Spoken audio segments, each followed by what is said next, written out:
Hello friends, how are you doing this evening? My name is Mary and this is Happily Ever Esch, and this is day 3 of Books Before Bed. And I'm still at it, so we might actually get through 5 days. We'll see. But today I wanted to share with you guys the books that I currently have out from the library. So I just posted a video about how, sorry, he jumped on my chair to get on my desk and he almost knocked my camera over. It's fine. Sorry, train of thought. I just posted a video talking about how I don't want to take out a ton of books from the library. And while that is true, I now currently have 5 books out. And so I'm going to share them with you. 5 is more than I would like to have out at one time going forward, but this is kind of from the end of December and then January as well. So I don't feel like 5 is excessive, and they're all 5 ones that I really want to read. And they kind of all have different reasons why I have them out. Anyway, let's just get started.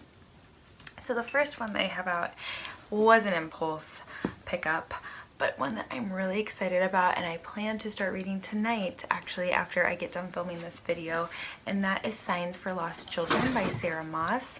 Sarah Maas is a little bit of a booktube darling.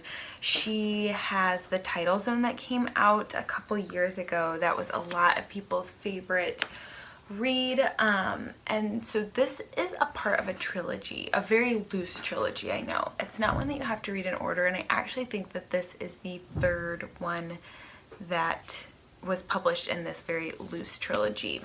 I think they all kind of connect because all of the characters are part of a family or connect in some way. But this is historical fiction. It looks at a marriage. I think it has some feminist themes in it, as well as some themes of mental health, and it's in a historical setting. I'm pretty sure it's set in the 1800s, so we're kind of looking at mental illness and how people with mental illnesses were treated in this time. I think our main protagonist is a physician, but it just sounds really interesting. I could use some good historical fiction. I think this examination of a marriage, but also a female doctor, and you know, the people groups that she's serving, it sounds really good, and I really want to read some Sarah Maas, so I'm excited to pick this one up. Sarah Maas, I think, is much bigger in the UK than she is in America, because I don't even think my library has all the books in the trilogy, and I think the only reason they have this one, which was in the new release sections, is because Europa just released these editions. But yeah, I'm really excited about it, and I will report back, since I'm planning on starting this tonight, if I actually stuck with it and enjoyed it, since that was one of those impulse pickups that I'm trying to avoid in the future.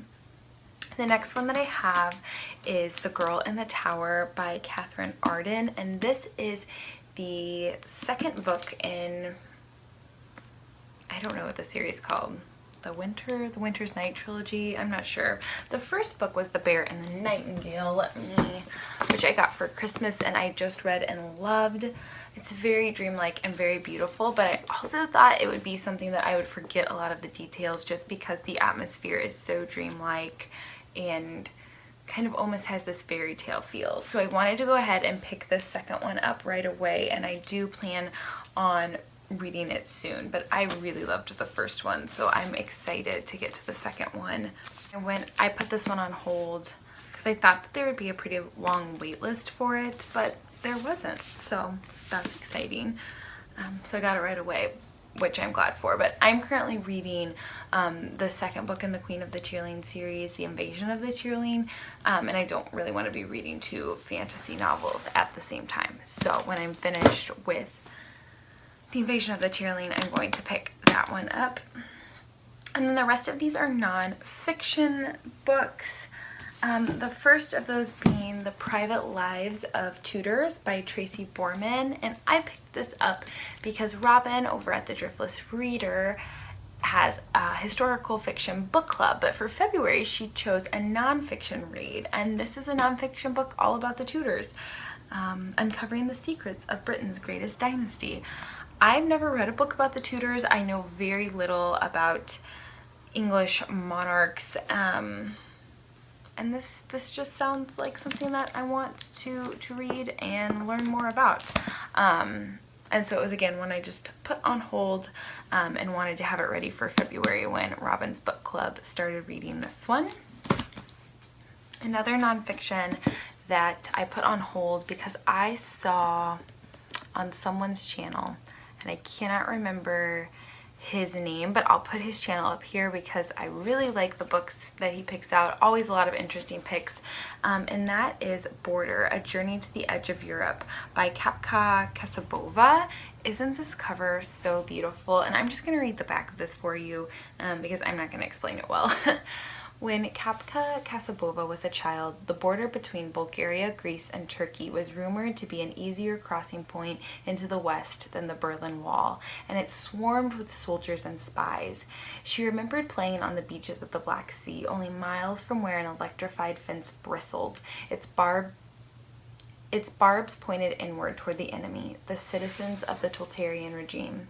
In this extraordinary work of narrative reportage, Kasabova returns to explore that troubled triple border and discovers a place that has been shaped by successive forces of history, the Soviet and Ottoman empires, and older still, by myth and legend. She paints exquisitely vivid portraits of the people who live there now: firewalkers, smugglers, treasure hunters, botanists, and border guards, as well as the ragged men and women who have walked across Turkey from Syria and Iraq. But the tug of the ancient world, of circular time and animism, is never far off. Border is an immersive travel narrative that is also a shadow history of the Cold War, a sideways look at the migration crisis and a witchy descent into both interior and exterior geographies. Doesn't that just sound so good? It sounds like it's going to do a lot of things, and I'm here for all the things that it's trying to do. So I'm excited about this one. Hopefully I'll get to it in February, because if not, I'm going to have to take it back and then check it out another time, but we'll see. And this is by Grey Wolf Press, in case you're wondering. And then last but certainly not least, I think I showed this in another library haul. That's Who Thought This Was a Good Idea and Other Questions You Should Have Answers to When You Work in the White House by Alyssa Mastromonaco. I know I've showed this in other videos. I have the audiobook checked out, currently waiting for me. It's the next audiobook I'm going to start, so I just wanted to have the physical copy. And this is Alyssa Mastromonaco's kind of memoir story about when she was the House Deputy Chief of Staff for Barack Obama. So I'm here for this story. I love Barack Obama a lot.